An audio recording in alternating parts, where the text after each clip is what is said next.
If you've watched Toy Story 5, you know that Lilypad, who was the movie's villain, kind of regretted her actions and ended up becoming friends with Jessie at the end of the story. And when I saw that scene, the following question immediately popped into my mind. At the end of the day, what exactly happened to each of the Toy Story villains? I investigated every single one of them, and trust me, you're going to be surprised by the fate of all of them. Mission accomplished. In Toy Story 3, we were introduced to what might just be the most cruel and manipulative villain of the entire franchise, the cuddly, strawberry-scented bear, Lotso. The toy, who was forgotten by his former owner, turned the Sunnyside daycare into a true dictatorial prison. His worst acts include locking the new toys in the terrifying Caterpillar Room to be destroyed by toddlers, reconfiguring Buzz Lightyear to act as his ruthless henchman, and, in his most unforgivable moment, abandoning Woody and his friends to certain death in the dump's incinerator, even after being saved by them just seconds before. Karma, however, acted swiftly and ironically against the evil bear. After the tense escape from the dump, Lotso tried to get away, but ended up being found by a garbage man who recognized him as the type of plush toy he used to love in his childhood. Thus, Lotso had his fate sealed by being tied to the grill of the garbage truck's bumper, where his strawberry scent wouldn't make the slightest bit of difference. But the villain's story might not have ended there. There is a huge chance that after spending years tied to the bumper, Lotso managed to break free and became just another lost toy out in the world. Exactly because of this, considering that Woody and Bo Peep live to help lost toys, there's a huge chance they will eventually cross paths with Lotso again in the future Toy Story 6. It would be an epic reunion to find out if the years on the streets brought redemption to the Strawberry Bear, or if he became an even more bitter and dangerous villain. Despite always being mentioned by Buzz, the truth is that Emperor Zurg, the supreme arch-nemesis of the Galactic Alliance, made his big, menacing debut in Toy Story 2. Unlike the other toys, he came right out of the box already programmed by his instruction manual with the relentless mission to destroy the Space Ranger. Thus, he engages in a fierce battle in the elevator shaft against the second Buzz, the one with the utility belt, almost tossing the hero down to the bottom of the shaft without any mercy. However, the fight ends with the biggest plot twist in the galaxy, the revelation that Zurg is in fact Buzz's father. For that, when Woody's gang is heading back to Andy's house, we see that instead of continuing to fight, the dreaded villain and the second Buzz started an adorable father and son life right then and there, playing a game of catch. But if you connect the dots, you'll figure out that this family peace was short-lived, since both toys were still products inside Al's store, who threw a massive clearance sale after losing the sale to Japan, as we've already mentioned. So they were almost certainly bought by different customers. This inevitable sale separated the duo, sending father and son to completely unknown locations far away from each other.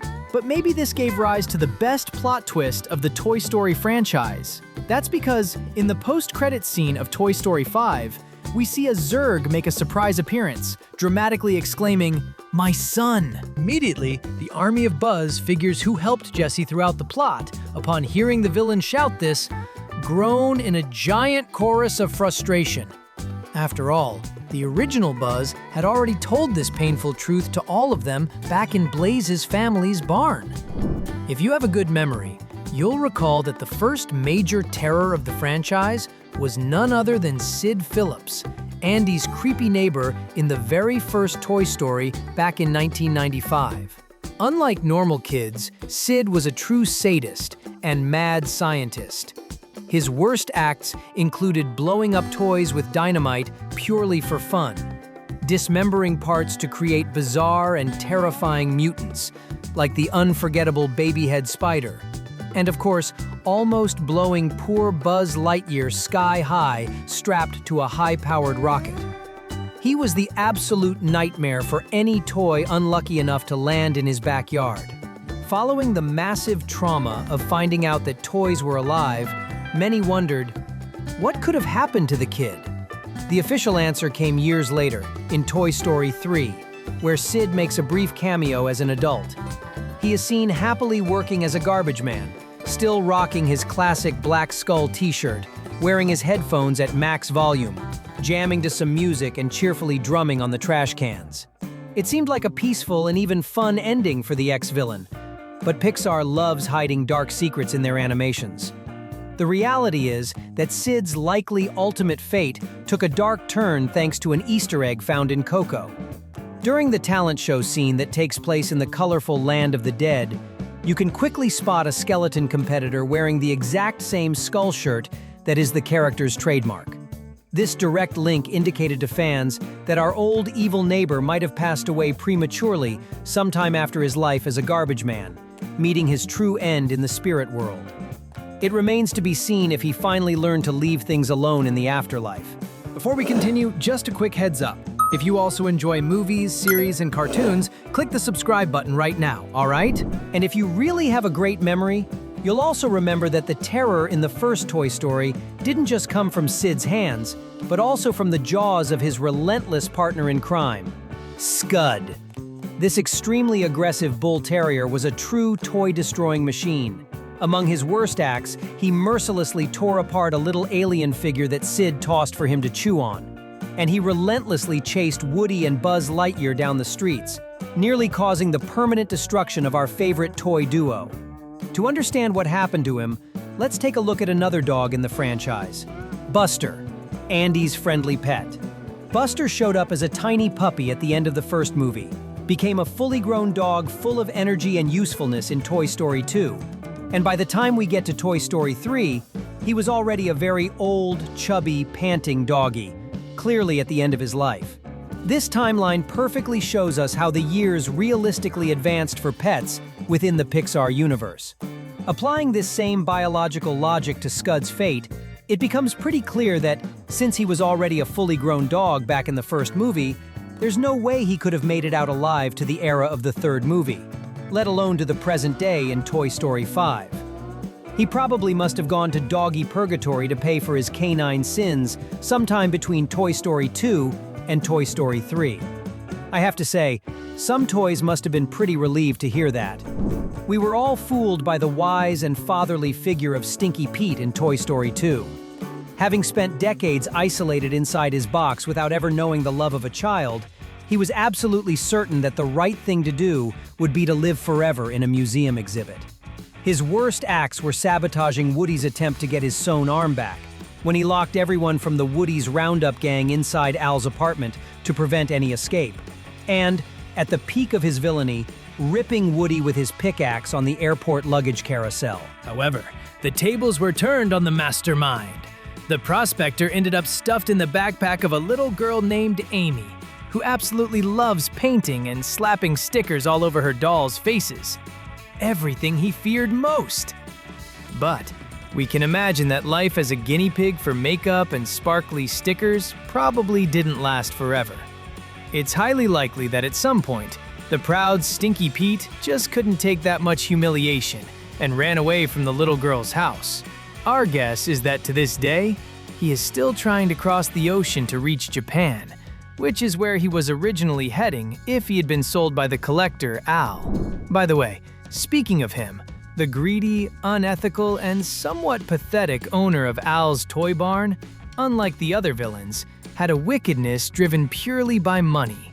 His worst acts started when he blatantly stole Woody from a yard sale in Andy's front lawn, taking advantage of the kid's mom being distracted to gather him with the other members of the Woody's Roundup collection and sell them to a Japanese collector for a small fortune. After his plan failed miserably thanks to Woody's toy friends, it's heavily implied that Al starts having financial troubles, as he appears in a TV commercial for his store, crying and announcing that all merchandise was on sale. If you watch Toy Story 2, you probably already knew that. But why would he be broke and selling every single item from his massive toy store? We believe the real reason behind this blowout sale might involve a much darker danger.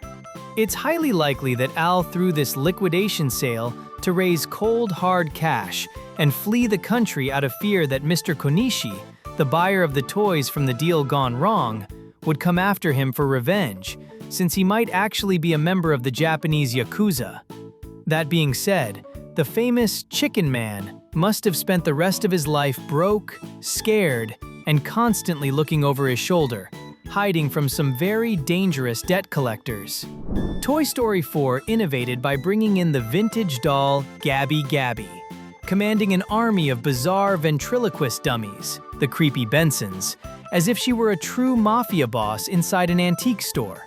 Her worst acts involved kidnapping and holding the innocent Forky hostage to lure Woody into a trap, as well as planning and executing a forced surgery to rip out the cowboy's voice box. However, after she finally gets the new voice box, when trying to approach a child, she ends up being coldly rejected, watching her lifelong dream crumble in a matter of seconds. After being comforted by Woody himself, she is convinced not to give up and agrees to leave to try and start a new life. But, during their escape through the amusement park, she spots a little girl who is lost and crying. In an act of bravery, Gabby Gabby realizes that the child needed a friend just as much as she needed an owner. By strategically positioning herself to be found by the little girl, the doll comforts her and helps calm her down until her parents show up. Gabby Gabby's final fate is beautiful. She finally achieved her biggest dream, being adopted and taken home by a kid who truly loved her.